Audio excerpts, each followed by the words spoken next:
प्यारे बच्चों, इस वीडियो के माध्यम से आपको बताया जाएगा मिड टर्म एग्जाम में हमारा ज्योग्राफी का पेपर किस तरह से आएगा और आपको कैसी तैयारी करनी है। देखिए, हमारा ज्योग्राफी का पेपर 70 नंबर का आएगा, जिसमें से इस प्रश्न पत्र में कुल प्रश्नों की संख्या 30 रहेगी, जिसमें से 1 से 17 क्वेश्चन MCQ क्वेश्चन रहेंगे। 18 से 19 स्रोत आधारित, मतलब एक आपको पहरा दे दिया जाएगा, उसमें से क्वेश्चन करने हैं, और 19वां क्वेश्चन चित्र पर आधारित होगा। 20 से 23 3 नंबर के रहेंगे, जिसे 80 से 100 शब्दों में आपने उनका उत्तर देना है। 24 से 28 क्वेश्चन 5 नंबर का रहेगा, जिनका आपने उत्तर 120 से 150 शब्दों में देना है। 29 व 30 क्वेश्चन मानचित्र आधारित होगा। जो आपने मानचित्र के जो प्रश्न दिए गए हैं, वो उसी मानचित्र पर साथ में मानचित्र दिया गया उस पर आपने भरने, और कहीं पेपर पे नहीं लिखने हैं। और दिया गया है कि भरकर उत्तर पुस्तिका में नत्थी कीजिए, मतलब आपने उसको अपने पेपर के साथ धागे से बांधना है। फिर आपने अपना पेपर शुरू करना है। जैसे पहला क्वेश्चन, निम्नलिखित कथनों पर विचार कीजिए एवं दिए गए विकल्पों की सहायता से सही उत्तर का चयन कीजिए। आपने कथन और कारण दोनों को पढ़ना है। जैसे कथन कारण ठीक हो, उसी आधार पर आपने उत्तर को फिल करना है। जैसे इसमें ए ठीक है, इसके दोनों कथन सही है, और कथन एक की सही व्याख्या भी कर रहा है। फिर दूसरे क्वेश्चन में राज्य और राजधानियां दी गई है, आपने इनका मिलान करना है और फिर सही उत्तर का चयन करना है। जैसे इसमें बी ठीक है। तीसरे क्वेश्चन में कुछ ये दिए गए हैं, आपने बताना ये किसके है, सम्मिलित है इसमें। तो जैसे ये वृद्धि संचलन में है, तो आपने वृद्धि संचलन में निशान लगाना है। फोर्थ क्वेश्चन में है, आपने इनको कथनों को पढ़ना है और इसमें बताना है कि कौन सा कथन ठीक है। ठीक तरह से अध्ययन करके जैसे इसमें सी ठीक है, तो सी पर निशान लगाना है। ऐसे ही फिफ्थ क्वेश्चन को आपने पढ़ना है। निम्नलिखित हवाई द्वीप के ज्वालामुखी किस प्रकार के हैं। ये शील्ड ज्वालामुखी है, आपने इनको भी अच्छी तरह से याद करना है। अपोह प्रतिरूप है, इनमें से युग्म का सही पूछा है, इसमें से सही कौन सा है, कुछ बाकी गलत दिए गए हैं। तो जैसे अभिकेंद्री है, ये ठीक है। 7वां क्वेश्चन है, विस्तारित ब्रह्मांड परिकल्पना के प्रमाण किसने उपलब्ध कराए।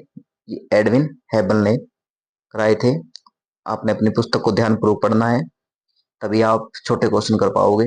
8वां क्वेश्चन है, निम्नलिखित सतलुज राज्य में से कौन सा अंतरराष्ट्रीय सीमा को नहीं बांटता। सतलुज मतलब लैंडलॉक, तो इसमें झारखंड है।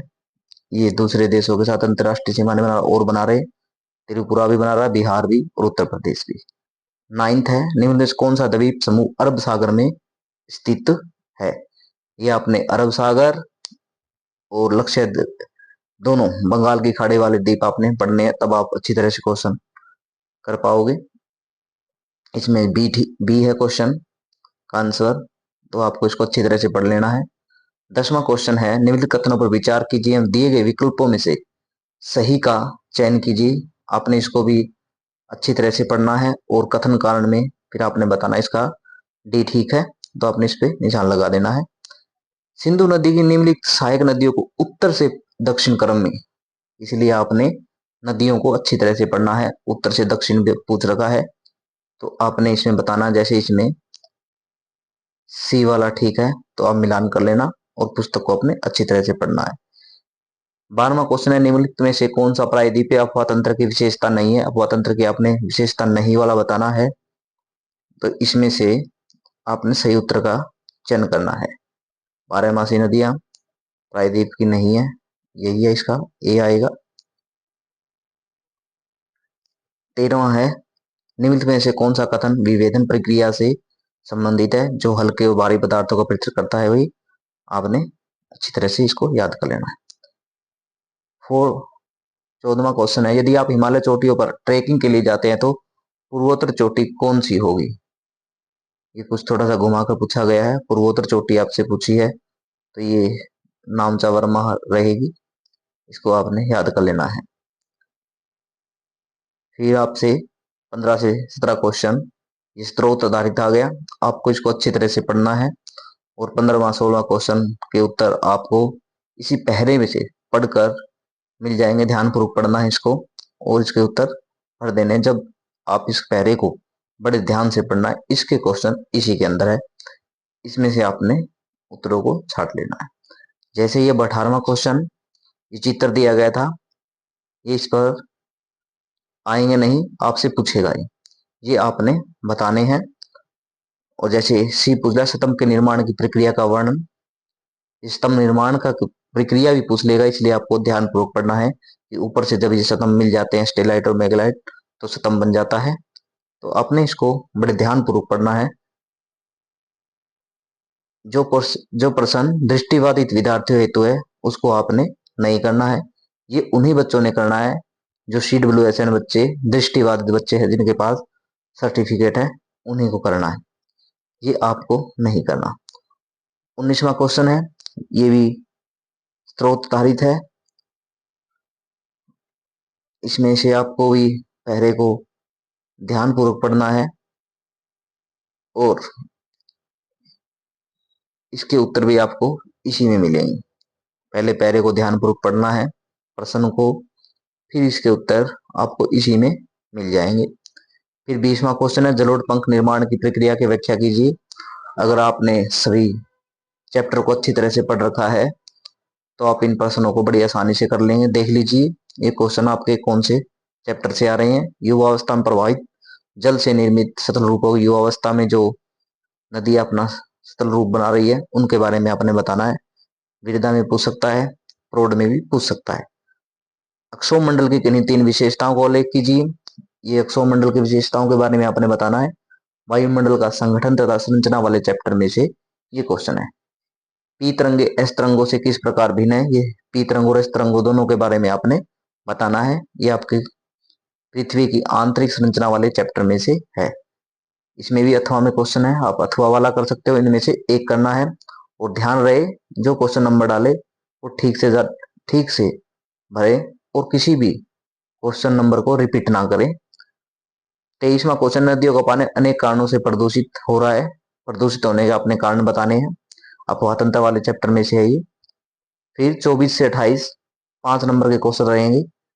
फिर आपने ये 5-5 नंबर के क्वेश्चन करने हैं, 5-5 लाइनें, 6-6 लाइनें आपने इनके बारे में लिखनी है। महाद्वीप विस्थापन के पक्ष में प्रस्तुत किए गए परमाणु का वर्णन कीजिए। ये वैगनर की थ्योरी वाला क्वेश्चन है, आपने करना है। भारत को उपमहाद्वीप क्यों कहा जाता है, भारत स्थिति वाले चैप्टर से क्वेश्चन है। मेघालय पठार की प्रमुख विशेषताओं का वर्णन कीजिए। मेघालय पठार है, संरचना तथा भूआकृति विज्ञान से ये क्वेश्चन है। या फिर अथवा में कर सकते हो आप, बंगाल की खाड़ी स्थित द्वीप समूहों की विशेषताओं का उल्लेख आपने करना है। 27वां क्वेश्चन है, कालावधि मृदा निर्माण में एक महत्वपूर्ण कारक है, आपने इस प्रश्न को करना है। या फिर आप अथवा में कर सकते हो, भौतिक अपक्षय प्रक्रियाओं को प्रभावित करने वाले बलों को स्पष्ट कीजिए। 28वां क्वेश्चन है, प्रायद्वीपीय अवतंत्र की मुख्य विशेषताएं। या फिर आप कावेरी नदी तंत्र की मुख्य विशेषताओं का विश्लेषण कर सकते हो। आप अथवा वाले क्वेश्चन में से आपने एक करना है, दोनों नहीं करने हैं। 29 व 30 क्वेश्चन मानचित्र पर आधारित रहेगा। मानचित्र में जो दिया गया है वो आपने भरना है। नीचे नोट दिया गया है, दृष्टिबाधित बच्चों के लिए है, ये आपने नहीं करना है, ये सिर्फ दृष्टिबाधित बच्चों को ही करना है। जैसे एक महासागर, आपसे एक महासागर पूछेगा ए पर, तो आपको ये 29 नंबर क्वेश्चन पे ही 29 पे ही मिलेगा। एक महासागर ए पे पूछा है तो आपने ये महासागर बताना है कि कौन सा महासागर। अगर आपने महासागरों को अच्छी तरह से पढ़ रखा है तो आप बता दोगे ये अटलांटिक महासागर है। ऐसे ही फिर दूसरा क्वेश्चन बी है, एक महाद्वीप। अब आपने बी पे ही एक महाद्वीप बताना है, ये कौन सा महाद्वीप है, और कहीं नहीं कि आप यहाँ बता दोगे यहाँ बता दोगे, नहीं, ये महाद्वीप कौन सा महाद्वीप है। जैसे एशिया महाद्वीप है, इसके बारे में ही आपने बताना है। फिर ऐसे ही तीसरा क्वेश्चन रहेगा, एक प्लेट। अब सी पे जो प्लेट पूछेगा वही प्लेट आपने बतानी है। सी जहां पर हो वहीं पर सी, अफ्रीकन प्लेट, इसके बारे में आपने बताना है। ये 7 क्वेश्चन 7 दिए हुए हैं, आपने सिर्फ 5 करने हैं। 5 के आपको नंबर मिलेंगे। एक महाद्वीप सी पे ऐसे ही एक थे सक्रिय ज्वालामुखी रिंग ऑफ फायर, जहां पूछा गया वहीं बताना आपने।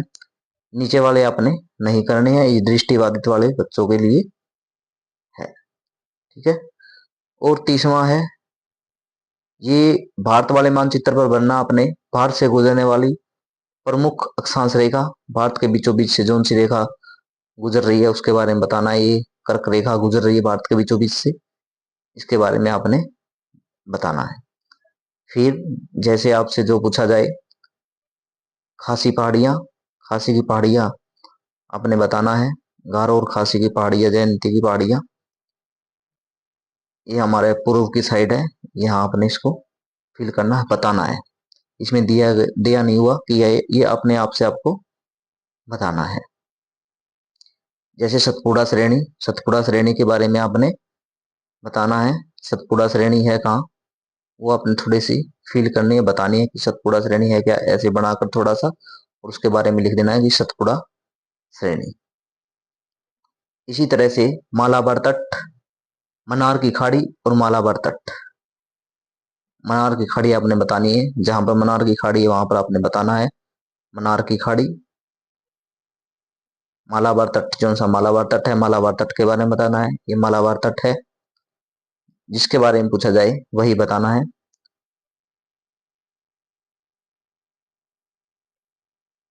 लूनी नदी, लूनी नदी और मालवा का पठार, ये लूनी नदी और मालवा के पठार के बारे में भी आपने थोड़ा सा बनाना पड़ेगा। आप या ऐसे बता दो, जैसे मालवा का पठार, लूनी नदी, ये भी आपने 5 ही करने हैं, 5 से ज्यादा नहीं करने हैं।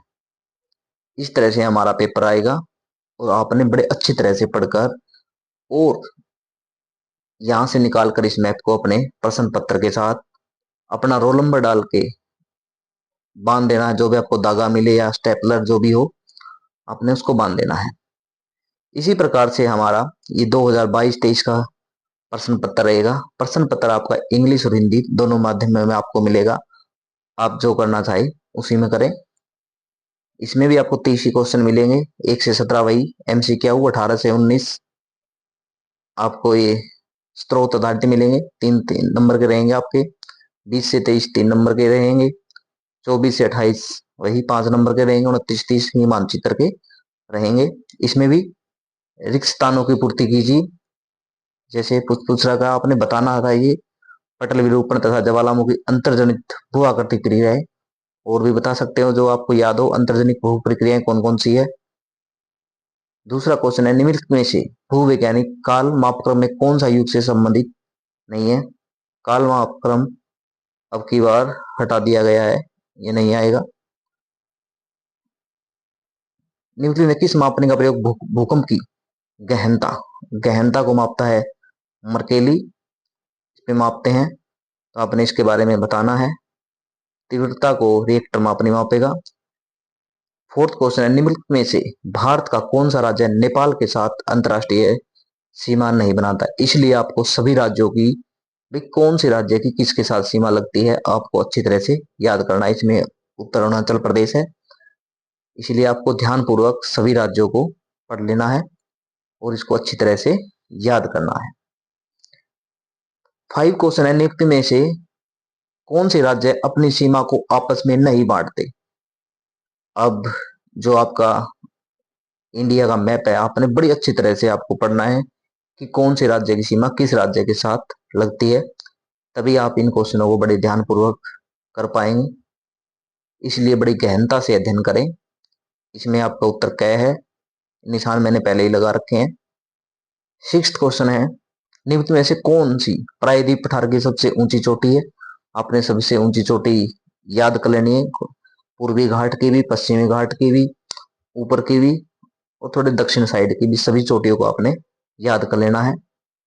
फिर ये रिक्त स्थान अपने आप से बढ़ने के लिए आया था, यमुना रेखा जो हमारे भारत से गुजरती है 82.5 डिग्री, उसके बारे में आपने बताना था। फिर ये सुमिलित नहीं है जो बताना था, जलवायु विज्ञान जलवायु के तत्व नहीं है, ये उसका अध्ययन किया जाता है जलवायु विज्ञान के अंदर, तो इसका उत्तर ये रहेगा। 9th क्वेश्चन, मिलान करना आ सकता है। मिलान करने के अंतर्गत फिर आपको इनके प्रश्नों के उत्तर आपसे पूछा जाएगा, इसलिए सभी जो भू आकृति उनका विकास वाला चैप्टर है अच्छी तरह से उसमें पढ़ना है। कौन सी आकृति कौन बना, जैसे प्रवाहित जल है, वी आकार की घाटी बना रहा है, भौम जल कंदराय बना रहा है, हिमनद यू आकार की घाटी बना, पवन पलाया बना रही है, प्रवाही जल नदी। मतलब आपने बड़े अच्छे ढंग से उसको पढ़ना है। यही हमारा जो दूसरा चैप्टर संरचना तथा भू आकृति विज्ञान से दिया गया 10वां क्वेश्चन, उसमें आपको पढ़ना है कि कौन सी हिमालय में किस प्रकार की जनजाति रह रहे, किसको क्या कह रहे हैं, इसको आपने अच्छी तरह से पढ़ना है। 11वां क्वेश्चन है कथन कारण वाला है। अगर वो कथन ठीक है तो आपने कारण, अगर उसका जवाब ठीक है तो आपको सही तरह से इसके निशान लगाने हैं। जैसे इसमें गए ठीक है, कारण भी सही व्याख्या करता है या नहीं करता है, आपने अच्छी तरह से देखना है। 12वां क्वेश्चन भी कथन कारण वाला है, ये भी आपने अच्छी तरह से पढ़ना है। 13वां क्वेश्चन है निम्नलिखित नदियों को उत्तर से दक्षिण के सही क्रम में व्यवस्थित कीजिए। आपने वही उत्तर से दक्षिण वाले पढ़ने हैं। आपने कौन सी नदी पहले है, कौन सी, जैसे उत्तर से दक्षिण तक आते हैं हम नदियों वाले अपवाह तंत्र वाले चैप्टर से अच्छी तरह से आपने करना है। 14वां क्वेश्चन है निम्नलिखित भू आकृतियों को उनके विकास क्रम में व्यवस्थित कर दिए। विकास क्रम मतलब पहले कौन सी आकृति बनती है, बाद में कौन सी आकृति बनती है, फिर कौन सी आकृति बनती है। जैसे इसमें इसका उत्तर क्या है, ये भी आकृतियां आपने बड़े ध्यान से बननी, याद करनी है, तभी आप ये क्वेश्चन कर पाओगे। ऐसे ही पूछता पर्वतीय क्षेत्रों में कौन सी बढ़ती है, मैदानों में कौन सी बनती है, इसलिए आपको बड़े ध्यान पूर्वक पढ़ना है। ये 15 से 17 क्वेश्चन है। ये भी स्रोत आधारित है, ये आपको इसमें पढ़ना है और ये पूछा गया है, इसलिए इसी के अनुसार आपने बताना है। ये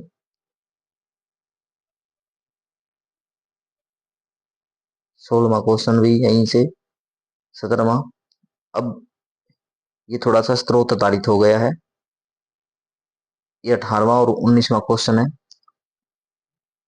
इसमें भी आपको एक पहरा दे दिया जाएगा, उसमें से आपको अच्छी तरह से, ये आपने बड़ी अच्छी तरह से करने हैं, क्योंकि बड़ा ध्यानपूर्वक पढ़कर टाइम लगाकर इस पर इन प्रश्नों को उत्तर देने। इसमें सही सारे के सारे क्वेश्चन आपके सही होंगे। प्रश्न दोनों माध्यम में मिलेगा, इंग्लिश में भी और हिंदी में भी। इसी प्रकार से 19। अब सोर्स बेस्ड क्वेश्चन थोड़ा सा चित्र आधारित आने लगा है, उस पर थोड़ा सा ध्यान देना। ये थोड़ा सा पुराना पेपर है 22-23 का। फिर बड़े क्वेश्चन है, बड़े क्वेश्चनों को आपने याद करना है। भारत के आकार से इसे विशिष्ट भौतिक विविधता प्रदान की है, कथन को 3 बिंदुओं से स्पष्ट कीजिए। पहले ही चैप्टर से है अभी हमारे भौतिक विविधता वाला, दूसरा चैप्टर है उसमें से है। एक देश के रूप में भारत भौतिक दृष्टि से विविधतापूर्ण है, बताना है विविधतापूर्ण कैसे है। 21वां क्वेश्चन है हिमालय और प्रायद्वीपीय नदियों में कोई 3 मूलभूत अंतर। हिमालय और प्रायद्वीपीय नदियों में अंतर बताने हैं आपने। सेलों का अपक्षय निवेक्षण कैसे अर्थव्यवस्था के लिए महत्वपूर्ण है, ये बताना है। सेल अपक्षय निवेक्षण होता है तो हमारे लिए वो कैसे महत्वपूर्ण है, इससे हमें क्या फायदा होता है, अर्थव्यवस्था किस प्रकार मजबूत होती है। या फिर मृदा निर्माण में स्थलाकृति के महत्व को स्पष्ट कीजिए, ये क्वेश्चन आप कर सकते हैं।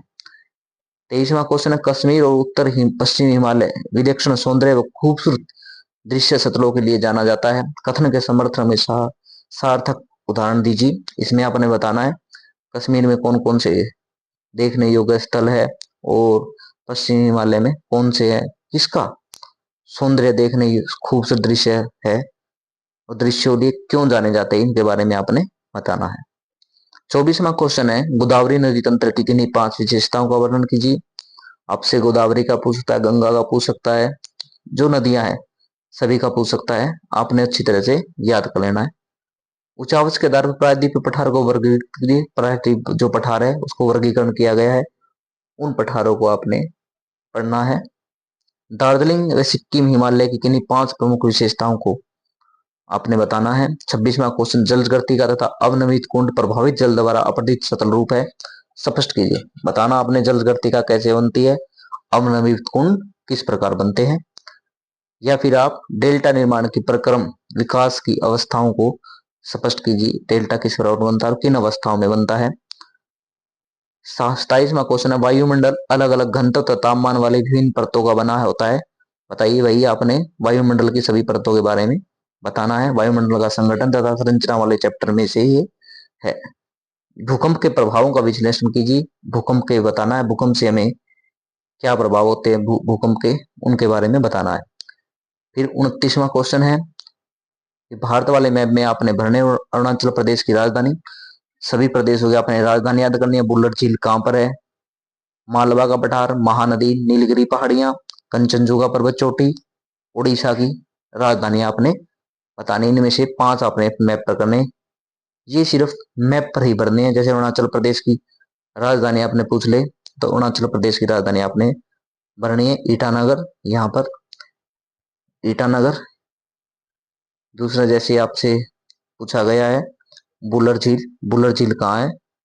अगर आपने बुल्लर झील को अच्छी तरह से पढ़ रखा है तो बुल्लर झील बता दोगे आप। जम्मू कश्मीर में बुल्लर झील है। इसकी प्रैक्टिस आपने करनी। मालवा का पठार, मालवा का पठार जहां पर है आपने थोड़ा सा नोट करके दिखा देना है। मालवा का पठार, महानदी, महानदी दिखानी है आपने, ऐसी थोड़ी सी बनानी पड़ेगी महानदी। डायरेक्शन जहां पर है वहीं पर थोड़ा सा महानदी को बनाने की कोशिश करनी है। नीलगिरी पहाड़ियां जहां पर है, नीलगिरी पहाड़ियां को आपने बताना है। नीलगिरी पहाड़ियां को थोड़ा सा बना देना आपने। कंचनजंगा पर्वत, जो कंचनजंगा पर्वत पूछे तो कंचनजंगा पर्वत के बारे में आपने बताना है। ऐसे ही दृष्टिबाधित बच्चों वाला क्वेश्चन आपने नहीं करना। ये सिर्फ दृष्टिबाधित बच्चों के लिए, CWSN बच्चे जिनके पास सर्टिफिकेट है उन्हें करना है। 30वां क्वेश्चन है संसार के मानचित्र पर बताना है।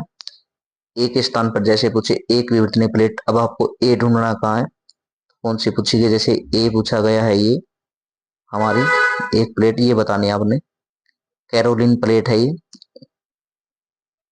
एक ज्वालामुखी तप्त स्थान पूछा गया है, ये थोलिन, ये तप्त ज्वालामुखी स्थान आपने याद करना है। सी पे एक महाद्वीप पूछा गया है, अब आपने सी देखना है। ये महाद्वीप ऑस्ट्रेलिया महाद्वीप है, आपने इसके बारे में बताना है। एक महासागर पूछा है, अब ई, एक महासागर अटलांटिक महासागर है ये, ई पर। डी पर एक देश पूछा है, तो एक देश डी पर ही बताना और कहीं अपनी मर्जी से नहीं बताना। जैसे चीन है ये, तो आपने कहने का मतलब है सही ढंग से मैप को भरना है और इस मैप को यहां से निकालकर अपने प्रश्न पत्र पर अपना रोल नंबर लिखकर अपनी उत्तर पुस्तिका के साथ बांध देना है। अच्छी तरह से याद करें। Thank you.